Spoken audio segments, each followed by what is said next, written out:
This is a story about a boy whose mother is a slave. He is separated from her when he is only a few weeks old. After that, his grandmother takes care of him. When he is 6, his grandmother takes him to the plantation to work and leaves him there intentionally.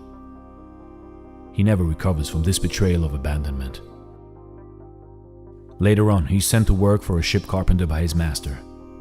Despite a ban on teaching slaves, the carpenter's wife starts teaching him the English alphabet. But soon, her husband finds out and forces her to stop teaching him. Determined to read and write, he continues to learn from neighborhood white boys by giving away his food in exchange for lessons. As his knowledge and vocabulary grow, he begins to read newspapers and political books. The more he reads, the more aware he becomes of the social injustice against him. One day he buys a copy of the Colombian Orator, a popular school book, which helps him to understand the power of spoken and written words. He learns that educating his people is the key to fight against social injustice.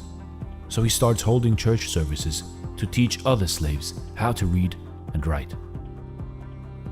His weekly services grow in popularity, with over 40 slaves attending, but soon angry slave owners shut down his class.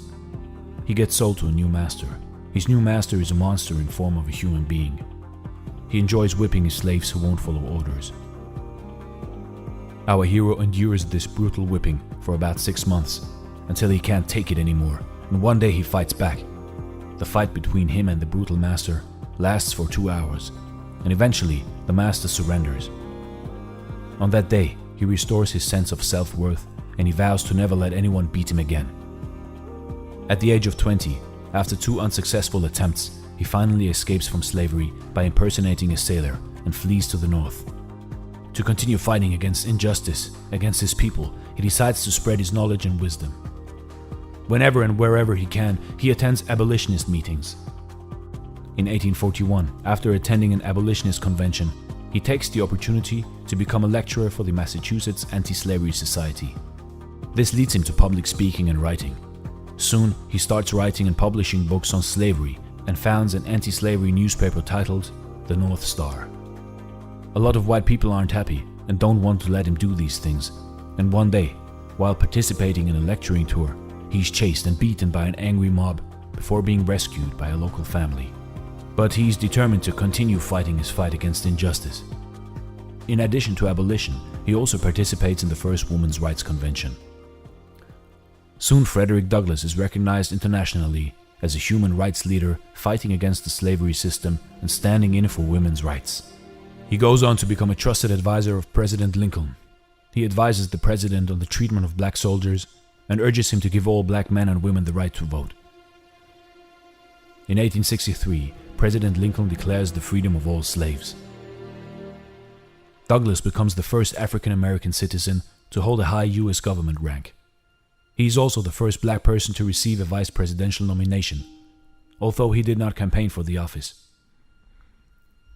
He keeps on inspiring people to use the power of education to effect positive change in themselves and society. His words will inspire future presidents and inspire those who will fight for justice after him. Frederick's journey teaches us to never give up in the face of adversity. Frederick Douglass once famously said, "If there is no struggle, there is no progress." Those who profess to favor freedom and yet depreciate agitation are men who want crop without plowing up the ground. They want rain without thunder and lightning. They want the ocean without the awful roars of its many waters.